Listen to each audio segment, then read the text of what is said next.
Votre programme vous est présenté par Bismart et Banque Palatine, banque des ETI, de leurs dirigeants et banque privée.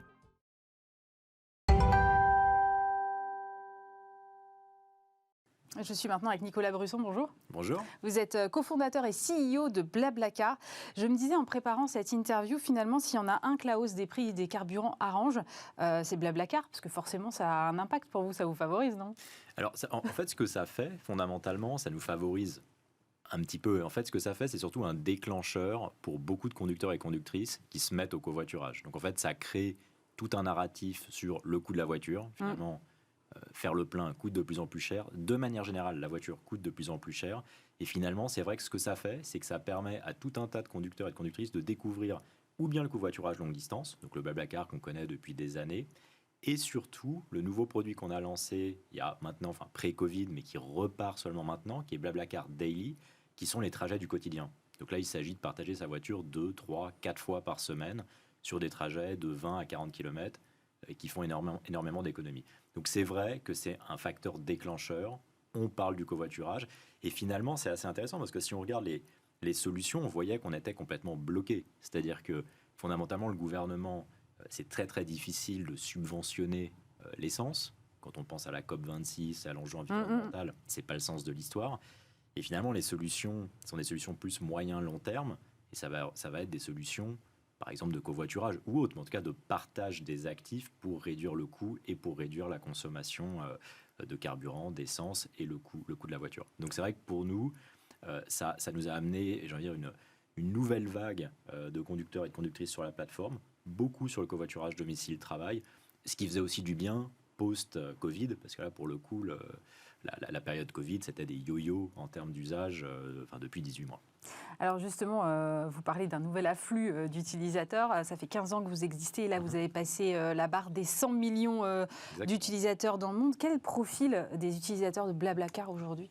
C'est assez large en réalité, c'est-à-dire qu'on a tendance à penser, parce qu'on se on aime bien mettre des étiquettes. Voilà, mais on se place du côté souvent passager, on se dit c'est le passager plutôt jeune, plutôt étudiant. En réalité, c'est assez large, c'est-à-dire que c'est 20 millions de gens inscrits en France. Donc on touche une population très très large. On a une moyenne d'âge de plus de 35 ans, et c'est pareil dans à peu près tous les pays. On a, en tout cas dans tous les pays européens, un mix à peu près 50-50 hommes-femmes, 55-45, mais c'est assez équilibré. Donc c'est un produit très, j'ai envie de dire, démocratique, qui touche à peu près tout le monde. Et en effet, c'est plus de 100 millions d'utilisateurs dans le monde, et on voit que c'est à peu près le même profil partout. Et quelles sont les motivations ? Alors c'est une question d'économie, c'est une question pratique, parce que toutes les communes ne sont pas desservies par des gares. Voilà, ouais, il y a plusieurs aspects. Donc il y a un aspect évidemment économique, c'est-à-dire qu'on apporte quand même des prix, surtout en last minute, qui sont des prix très attractifs. Mais il y a deux autres aspects. Donc il y a un aspect de désenclavage en fait des communes. Et en effet, on se rend compte qu'aujourd'hui, en France en particulier, la majorité des trajets de covoiturage ne sont pas en concurrence avec du train ou du car longue distance. D'ailleurs, on fait du car longue distance et on le voit. Et ça cannibalise pas du tout le... Légèrement, mais à hauteur de 20% de l'activité. Et en fait, le covoiturage va plutôt aller desservir des régions mal desservies où en fait, il n'y a pas de train, il n'y a pas de ligne directe, il n'y a pas de bus direct. Et on se retrouve à faire des trajets compliqués, intermodaux, où on n'arrête pas de changer, qui sont plus longs, plus chers, etc. Donc la force du covoiturage, c'est ça. Puis après, il y a une autre force qui est les valeurs que ça porte. Donc on parlait à l'instant de l'aspect partage des coûts. Il y a aussi tout l'aspect environnemental. Et aujourd'hui, on voit quand même beaucoup d'utilisateurs, notamment sur les conducteurs et les conductrices, qui ne le font pas que pour des raisons financières. Ils le font en partie pour ça, évidemment, mais ils le font aussi pour des raisons environnementales. Ils se disent que finalement, c'est l'évolution naturelle de l'utilisation de la voiture. Et finalement, quand ils commencent à faire du covoiturage, ils continuent sur la durée. Donc il y a quand même des motivations plus profondes qui sont portées par la marque. Et ça, c'est quelque chose qu'on ressent dans la relation des gens avec Blablacar. Il y a une relation beaucoup plus émotionnelle que sur des plateformes plus classiques B2C qui vendent des billets de train ou des billets de bus. Comment est-ce que votre offre Daily, là, elle s'insère là-dedans ? Parce que initialement, vous étiez sur des distances plus de 50 km. Là, évidemment, vous avez largement raccourci cette distance minimale. Ouais, c'est quoi la logique ? Alors, la logique, c'est vraiment d'amener le covoiturage là où le covoiturage peut avoir le plus d'impact. Donc, si on regarde l'utilisation de la voiture, elle est principalement sur ces trajets du quotidien. Donc, au début de l'histoire de Blablacar, il s'appelait covoiturage.fr, donc avant que ça s'appelle Blablacar, on voulait faire ça. Donc on partait sur une thèse qui était plus une thèse de domicile-travail et de trajet court. On s'est rendu compte que les gens l'utilisaient plutôt pour des distances plus longues au départ et que c'était beaucoup plus facile pour nous, enfin beaucoup plus facile, plus simple en tout cas, de lancer des trajets plus longs parce que c'était plus facile d'avoir la masse d'utilisateurs sur du Paris-Lyon, du Paris-Lille, etc., qui s'est ensuite étendu sur un réseau beaucoup plus large. Sur le domicile-travail, en fait, il faut une masse d'utilisateurs énorme très rapidement parce qu'on est sur des trajets, il y a des millions de trajets différents et très précis. C'est-à-dire qu'il faut amener les gens vraiment à leur travail et les récupérer ou les déposer pas loin de chez eux. Et en fait, aujourd'hui, on peut le faire parce qu'on a une communauté de covoiturage longue distance, mais qui fait 20 millions d'utilisateurs en France. Et donc, on part de l'éducation, l'évangélisation qu'on a fait de 20 millions de personnes, qui fait qu'aujourd'hui, le covoiturage, c'est normal. Enfin, les gens connaissent la marque. Il y a 10 ans, c'était quelque chose de bizarre et complètement nouveau. Et ça nous permet en fait d'avoir une masse d'utilisateurs suffisante pour que les gens se trouvent et se rencontrent. Donc on crée, en fait, une autre manière de le dire, ça crée cette liquidité dans la place de marché qui fait que je vais quand même réussir à trouver quelqu'un. Et donc, sur ces trajets-là, on se rend compte que l'usage et la fréquence est beaucoup plus élevée. Parce que sur le domicile-travail, on est sur 10 usages par mois, alors que sur la longue distance, on est à 4 usages par an en moyenne. Donc on touche les gens beaucoup plus fréquemment et l'impact économique, l'impact environnemental est bien supérieur. Oui, mais là où je suis surprise, moi, c'est que j'ai l'impression que sur le covoiturage domicile-travail, il y a déjà pas mal d'offres, y compris implémentées à l'intérieur des entreprises parfois. Je me dis c'est plus difficile de faire la différence aussi. Alors, pas tant que ça en réalité, c'est-à-dire qu'il y a beaucoup de communication, il y a peu d'usage, et c'est justement le problème. Ah. Et c'est ce qu'on a remarqué, nous, en rentrant un petit peu sur ce marché, c'est-à-dire qu'il y a beaucoup d'entreprises qui proposent des solutions, qui communiquent dessus, mais les gens n'utilisent pas le produit. C'est-à-dire que si on regarde dans les faits qui utilise le produit, qui utilise ces plateformes, ça ne fonctionne pas. Donc en fait, ça devient des offres, et c'est toujours dangereux, ça devient des offres B2B qui sont vendues à des entreprises. Ça leur permet, j'ai envie de dire, de cocher les cases. De cocher une case pour dire, voilà, je fais quelque chose et j'ai du covoiturage. Ouais. Mais quand on creuse, les gens ne le savent pas, parce que c'est mal communiqué en interne, et les gens ne l'utilisent pas. Et pourquoi les gens ne l'utilisent pas ? Parce qu'il y a un problème de masse, en fait. Donc le problème, c'est qu'au sein d'une seule entreprise, il est peu probable que vous ayez assez de gens qui vivent à peu près au même endroit et qui vont se rassembler dans des voitures.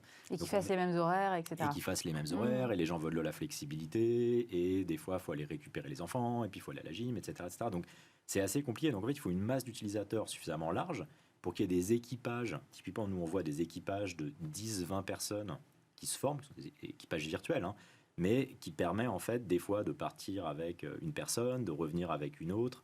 Et donc, ça, on ne peut pas le faire juste au sein d'une entreprise. Il faut le faire de manière régionale, en fait. Donc nous, on a une double approche. On a une approche où on va en effet voir des entreprises. Ouais. Et il y a un modèle économique maintenant avec le forfait mobilité durable, tout ça dans le cadre de la LOM, donc la loi d'orientation des mobilités. Ouais. Mais on communique aussi grand public. Et donc c'était l'approche de Blablacar Daily et de Blablacar au début. C'est en fait, on n'a pas besoin d'être dans une entreprise, pas besoin d'être un employé XYZ. N'importe qui peut s'inscrire. Et on essaye d'avoir une masse d'utilisateurs suffisante pour que si je recherche un trajet de A à B, je vais trouver suffisamment de voitures, je vais avoir suffisamment de demandes passagers pour que se mette en route en fait cette mécanique de place de marché. Au début, Blablacar, c'était juste, entre guillemets, une plateforme de covoiturage. Aujourd'hui, vous exploitez des bus. Demain, vous avez l'intention de vendre des billets de train, on en reparlera. Mais du coup, vous vous considérez comme un acteur global de la mobilité, pas juste du covoiturage ? Oui, exactement. En fait, on a eu deux grandes évolutions au-delà du covoiturage domicile-travail dont on vient de parler. La première, c'était de partir à l'international. Donc aujourd'hui, c'est 80% de l'usage de Blablacar est hors France. Donc on a 80%. C'est 80%. Ah oui. Oui, c'est souvent quelque chose dont on ne se rend pas compte. C'est-à-dire qu'aujourd'hui, la société, la croissance de la société est portée par ce qui se passe non seulement hors France, mais même hors Europe. 2/3 de l'usage de Blablacar est hors Europe. Donc c'est dans des pays comme la Russie, le Brésil, l'Inde, le Mexique, etc. Et donc c'est souvent des pays émergents, d'ailleurs. On voit qu'on a un très bon produit. Et où le besoin aussi et le taux de voiture est peut-être inférieur, etc. Alors, le taux de voiture est inférieur. Donc ça, on pourrait penser que c'est un obstacle parce que finalement, on a... Non, je pense qu'au contraire, c'est un avantage. Mais exactement. En fait, c'est un avantage parce que...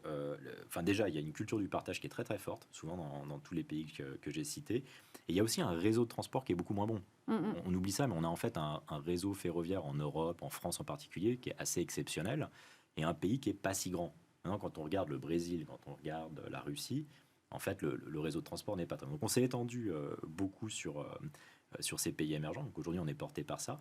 Et deuxième transformation que vous avez évoquée, en effet, on est passé du covoiturage à une plateforme de mobilité interurbaine beaucoup plus large. Et la vision, c'est vraiment d'offrir, en gros, tout ce qui se fait sur la route ou sur le rail, en effet, dans le futur. Et donc aujourd'hui, qu'est-ce qu'on se dit ? On se dit, BlaBlaCar, c'est une application sur laquelle je recherche des trajets. J'ai une intention de trajet d'un point A à un point B qui peut être des fois très précis. Et on se doit de tout fournir. Les voitures, c'est le covoiturage, qui est quand même le moyen de transport le plus universel. Le bus, le car longue distance. Et à terme, le train. Et avec pour but non seulement de juxtaposer les offres pour que les gens puissent comparer et choisir le meilleur trajet, mais les combiner entre eux à terme et être capable d'offrir potentiellement un Ouigo Paris-Rennes combiné avec un covoiturage pour aller de Rennes à Sarzeau dans le golfe du Morbihan. Donc l'idée, c'est vraiment de tout offrir de manière assez agnostique à nos passagers. On est sur de la mobility as a service, là, c'est plus ça. Moi, j'aime pas tellement le mot mobility as a service, parce que je sais pas ce que ça veut dire, mais en tout cas, on est sur une place de marché qui rassemble en fait l'ensemble de l'offre et qui essaye de la combiner avec un point d'unicité pour nous, qui est la voiture. Donc en fait, ce qui nous rend unique, c'est vraiment la voiture. Et la vision, c'est que la voiture, on pense, c'est vraiment le ciment, entre guillemets, de ces différentes offres de mobilité, parce que c'est un connecteur universel, parce que ça peut aller partout.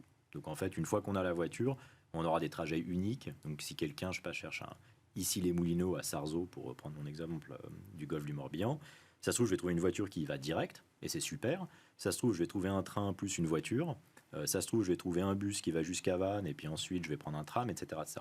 Donc l'idée, c'est vraiment de montrer l'offre à terme dans sa globalité et de permettre aux gens de faire le bon choix. Et on pense que la voiture a et continuera à avoir un rôle en fait primordial dans le choix des utilisateurs. Les billets de train, c'est parce que vous avez la SNCF à votre capitale ? Non, les billets de train, c'est quelque chose... Alors, dans cette stratégie, c'est quelque chose qui est nécessaire en réalité. C'est le plus gros moyen de transport. Alors, hors voiture, hein, la voiture reste... C'est 80% des trajets de 100 à 600 km se font en voiture. Pas encore tous en BlaBlaCar, j'aimerais, on n'en est pas là. Mais en gros, ça montre que la voiture domine en fait nos transports. Dans les transports du quotidien, c'est 17 millions de Français qui utilisent leur voiture pour aller travailler tous les jours. Donc ça domine encore une fois le transport du quotidien. Mais après ça, si on regarde les transports partagés, évidemment le train. On utilise énormément le train. Et pour nous, si on veut commencer, si on veut vraiment devenir cette application de référence qui offre tous les trajets imaginables pour aller d'un point A à un point B, il nous faut le train. Ça, c'est la première raison. Et la deuxième, si on pense en combinatoire, c'est-à-dire si on cherche à combiner des trajets train plus voiture, il y a énormément de demandes pour ça. Et ça, on le voit déjà dans nos données, parce que 10%, enfin entre 10 et 15% des covoiturages arrivent ou partent d'une gare. Donc, les gens ne vivent pas dans la gare, évidemment. En fait, j'espère.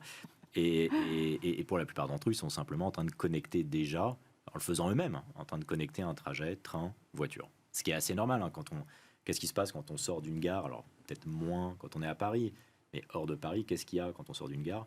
Un grand parking et des voitures qui tournent.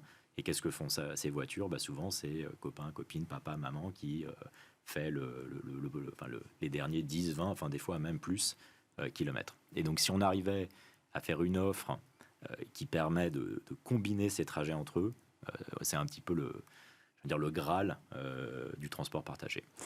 Vous avez annoncé une entrée en bourse en 2022, une fois que la rentabilité serait retrouvée après la crise. Vous en êtes où ? Alors non, on n'a pas annoncé on peut jamais annoncer j'aimerais que ça soit aussi prévisible. C'est vrai. Non, on nous pose souvent la question. La réponse est quasiment toujours la même, c'est-à-dire que oui, c'est une ambition à un moment potentiellement d'être coté, mais c'est pas du tout une obsession court terme. Donc on se réveille pas le matin, parce que moi je me réveille pas le matin en me disant il faut à tout prix qu'on soit coté, qu'on fasse une IPO.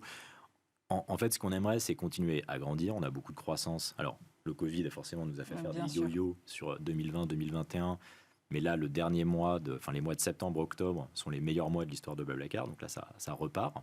Et on n'est pourtant pas dans un contexte encore normal et ultra favorable. Donc c'est très rassurant de voir que la croissance intrinsèque nous fait quand même... fait du mois d'octobre le meilleur mois de l'histoire de BlaBlaCar en termes de finances, en termes de revenus. Ensuite, l'évolution logique, c'est si on veut rester indépendant, en effet, on devrait à un moment aller sur les marchés boursiers. Est-ce que ça sera fin 22? Est-ce que ça sera 2023?